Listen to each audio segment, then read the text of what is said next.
Ito ang isang bagay na hindi mo dapat nakakalimutang dalhin kapag nagmamaneho ka ng sasakyan o motorsiklo. Dahil ito ang magsasalba sa iyo sa daan kung sakaling ma-flatman ang gulong nyo. Maliit man ito pero napakalakas ng buga ng hangin kaya nito ang gulong ng mga sasakyan. Kaya sisiw na lang sa kanya ang motorsiklo at bisikleta.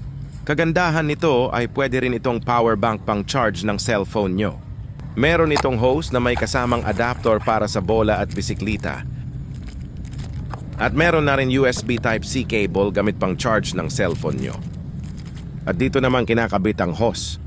Long press ang power button para mag-activate pagkatapos ay quick press para umandar ang air pump.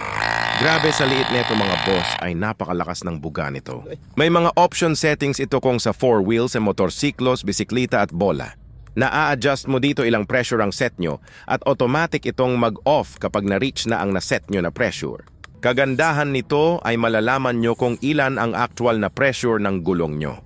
Kagaya na lang ito na nasa 22 PSI na lang ang laman. Ibig sabihin kulang pa ang hangin nito kaya kakargahan natin ito ng 30 PSI. At kapag na-reach na nito ang naset nyo na pressure ay automatic itong mag-off. Kaya hindi kayo mag-aalala na masobrahan ng hangin. Kita nyo naman na accurate talaga ito mga boss. Kaya ano pang hinhintay nyo mga boss, check out na sa Yellow Basket.